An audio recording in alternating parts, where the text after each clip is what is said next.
You're not fake German. Hi, Scott Orlin with CINEMA-Magazin. It is my pleasure to be here with Academy Award-winning filmmaker Mel Gibson. This time, Good morning. his brand new movie, Hacksaw Ridge. Congratulations. Thanks.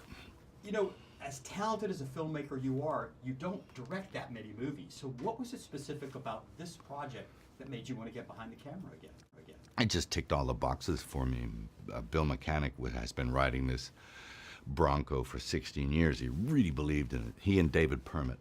And they brought me the script, said, here's our baby, can you, and I read it and I was profoundly moved by the story. I mean, you can't not be. It's an undeniable kind of story. So it just ticked all my boxes. I mean, it was the ultimate hero story. It was unconventional in that, the man is going to war and he won't touch a weapon and he abhors killing.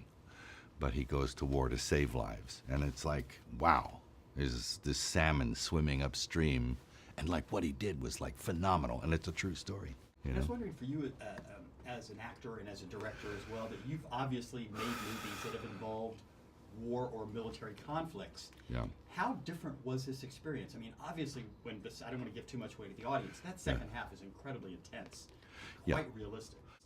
Yeah, well, I thought it was necessary to make it real and to have an experience. And, everything I read about Okinawa and the Mieda Escarpment, which is like Hacksaw Ridge, was pretty vicious. I mean, they talk about a rain of steel. The Japanese talked about a rain of steel. I mean, just like the bullets were just like raining on, and the bombardments and the fire and the napalm was used. And so, yeah, it's gritty. And it's as real as I can imagine it. But I think it was necessary to go there to sort of highlight in a hellish experience that turns most men into animals.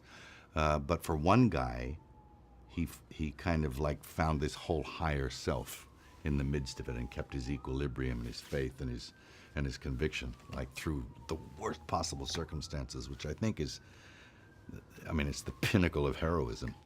If your biography is to be believed, there was one point I read that the whole Vietnam War thing was going on, that your father actually kind of felt that same way, and that's what moved you guys from New York to Australia. No, well, that's not essentially true. I mean, look, it was going on at that time. He didn't dig the conflict. He had injured himself, so it was time for a life change, and he went to the land where his mother was born.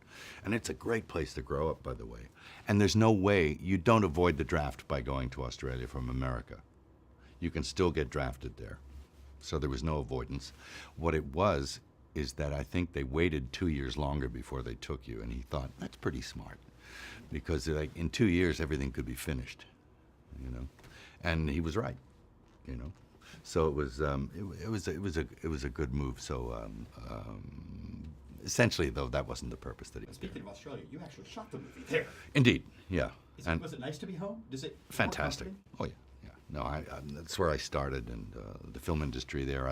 That's where I became acquainted with film, and some great directors there. They were just like jumping out of the woodwork in the 70s. I don't know why. You had your Bruce Berefords and Simon Windsors and George Millers and Peter Weirs, and they were all just like in the late 70s. Like all these guys, like where were they coming from? There was this rash of directors with great ideas and universal ideas. So what a great place for me to sort of like lob into the middle of that and work with the cream of these guys. So it was like, it was so nice to be back there. And this is a great place to make a film. They have everything you need. I mean, the cast was all mostly from there, apart from Andrew and Vince. I mean, all the rest are Aussies. And even my son, who is an Aussie. So it's like, and the crews, and the facilities, the studios, the special effects, the sound, the camera guys, everything, state of the art, right up to date, as good or better than anywhere in the world. Is fantastic. So, and Ridley Scott just worked down there too, and he says the same thing. He's blown away. So I think he wants to just stay there now. If I can use the word fantastic, I really enjoyed the film. Congratulations, Oh, great. Mel. Thanks. I really enjoyed it.